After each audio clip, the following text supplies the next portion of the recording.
오늘 우리에게 주시는 말씀은 스가랴서 9장 1절에서 8절의 말씀입니다. 스가랴 9장 1절로 8절 말씀 교독하겠습니다. 여호와의 말씀이 하드락 땅에 내림에 다메섹에 머물리니 사람들과 이스라엘 모든 지파의 눈이 여호와를 우러러 보미니라. 그 적경한 하맛에도 임하겠고 두로와 시돈에도 임하리니 그들이 매우 지혜로움이니라. 두로는 자기를 위하여 요새를 건축하며 은을 티끌같이 금을 거리에 진흙같이 쌓았도다. 주께서 그를 정복하시며 그의 권세를 바다에 쳐넣으시리니 그가 불에 삼켜질지라. 아스글론이 보고 무서워하며 가사도 심히 아파할 것이며 에그로는 그 소망이 수치가 되므로 역시 그러하리라. 가사에는 임금이 끊어질 것이며 아스글론에는 주민이 없을 것이며 아스돌에는 잡족이 거주하리라. 내가 블레셋 사람의 교만을 끊고 그의 입에서 그의 피를 그의 입 사이에서 그 가증한 것을 제거하리니 그들도 남아서 우리 하나님께로 돌아와서 유다의 한 지도자같이 되겠고 에그로는 여부수 사람같이 되리라. 내가 내 집을 둘러 진을 쳐서 적군을 막아 거기 왕래하지 못하게 할 것이라. 포악한 자가 다시는 그 지경으로 지나가지 못하리니 이는 내가 눈으로 친히 봄이니라. 아멘. 스가랴서는 9장부터 후반부가 시작됩니다. 하나님께서 이방 나라들을 심판하시며 자신의 백성을 지키시는 그런 공의로운 통치자이시다라는 것을 드러내십니다. 이 본문은 단지 과거에 이스라엘을 괴롭혔던 그런 이방 족속에 대한 역사적인 정복을 말하는 것이 아니라 하나님의 구속사 속에서 열방을 다스리시면서 하나님의 백성을 보호하시는 그런 주권자의 모습을 그려냅니다. 오늘 살아가는 우리들은 이 말씀을 통해서 세상의 강대국과 권세자들 속에서도 하나님의 통치와 보호하심 아래 우리가 살아가고 있구나라는 것을 깨닫게 해줍니다. 그리고 유무형의 세상의 위협과 두려움 앞에서도 하나님을 신뢰하며 의지하는 자를 하나님은 눈동자와 같이 반드시 지키신다라는 굳건한 믿음을 성도들에게 일깨워 줍니다. 오늘 본문을 통해서 하나님의 그런 일하심을 깨닫는 시간이 되기를 소망합니다. 본문 1, 2절 말씀을 보십시오. 여호와의 말씀이 하드락 땅에 내리며 다메섹에 머물리니 사람들과 이스라엘 모든 지파의 눈이 여호와를 우러러 보미니라.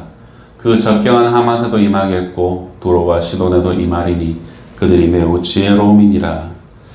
여호와의 말씀이 하드락 땅에 내리는 선언으로 본문은 시작합니다.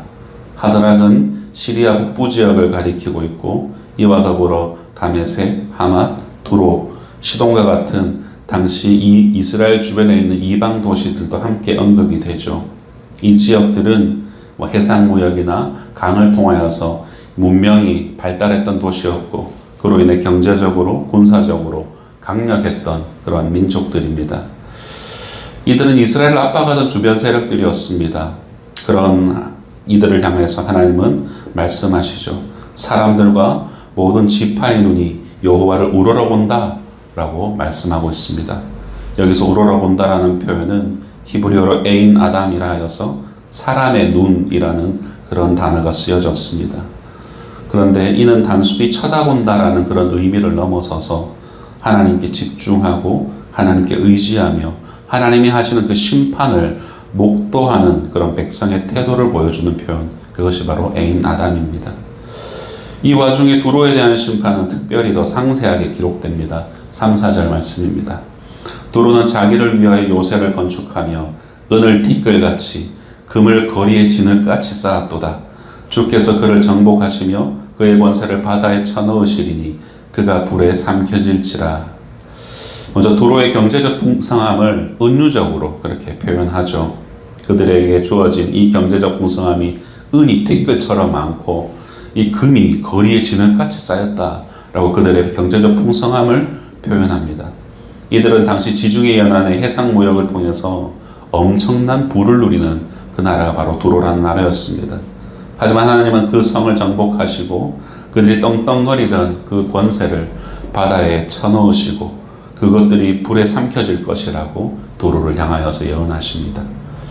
이 장면은 구속사적으로 바로 교만한 세상 권세에 대한 하나님의 심판을 보여주시는 것입니다.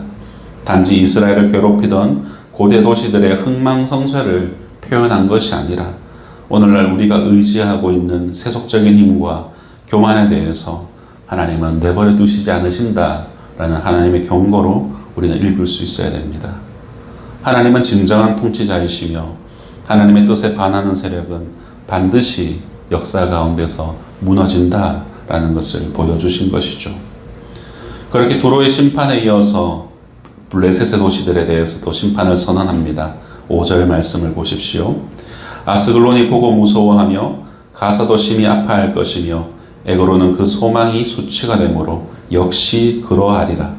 가사에는 임금이 끊어질 것이며 아스글론에는 주민이 없을 것이며 6절까지 보겠습니다. 아스돗에는 잡족이 거주하리라. 내가 블레셋 사람의 교만을 끊고 라고 블레셋 도시들에 대해서 언급을 해주고 있죠. 이 블레셋 각 도시가 받게 될 심판에 대해서 감정적인 표현으로 혹은 현실적인 표현으로 묘사를 합니다. 블레셋은 이스라엘과 오랜 적대관계에 있었던 민족으로 이스라엘을 가장 많이 역사적으로 괴롭혔던 민족이 바로 블레셋이라는 민족이었습니다. 하지만 그 나라가 완전히 멸망하죠. 임금이 끊어지고 주민이 없다라는 것은 그 나라의 정치적 구조의 완전한 붕괴를 나타냅니다. 그리고 6절에서도 볼 수 있듯이 민족의 순수성이 완전히 상실되어 버립니다. 잡족이 되었다라는 것이 바로 그것을 의미하는 것이죠. 그러면서 그들의 정체성과 그들의 자부심 또한 완전히 무너지게 될 것이다 라는 것을 예언하십니다. 성도 여러분, 하나님은 이런 이방 나라의 심판 가운데서도 그들에게 긍휼을 남기십니다. 여지를 주신다는 거예요. 7절을 같이 한번 읽어보겠습니다. 시작. 그의 입에서 그의 피를 그의 입 사이에서 그 가증한 것을 제거하리니 그들도 남아서 우리 하나님께로 돌아와서 유다의 한 지도자같이 되겠고 에그로는 여호수 사람같이 되리라. 아멘. 비록 이들은 하나님의 백성 이스라엘을 오랫동안 괴롭혀온 이방 민족이지만 이들에게도 회복의 가능성을 열어두십니다. 이 부분은 구속사적으로 매우 중요한 장면입니다. 그 민족이 어떻든지 그들이 어떤 신을 섬기면서 지내왔든지 상관없이 그들이 회개하고 하나님께로 돌아오면 그들을 유다 족속처럼 받아주시겠다라고 선언하신 것이죠. 이 선언은 장차 우리 구주 예수 그리스도 안에서 이방인이 유대인과 함께 하나님의 백성이 되는 이 복음의 확장을 예고해 주는 것으로 볼 수 있습니다. 에베소서 2장 12절로 13절 말씀 같이 읽어보겠습니다. 시작. 그때 너희는 그리스도 밖에 있었고 이스라엘 나라 밖의 사람이라. 약속의 언약들에 대하여는 외인이요 세상에서 소망이 없고 하나님도 없는 자이더니 이제는 전에 멀리 있던 너희가 그리스도 예수 안에서 그리스도의 피로 가까워졌느니라. 아멘. 사랑하는 성도 여러분, 하나님의 심판은 이토록 철저하게 일어나지만 그 가운데서도 선명한 것은 회개하는 자에게는 늘 회복의 은혜가 마련되어 있다라는 것입니다. 부디 우리의 입술에, 우리의 생각에, 우리의 마음에 깊이 자리 잡은 가증한 것들을 제하는 이 회개의 은혜가 우리의 일상의 삶 가운데 임하기를 소망합니다.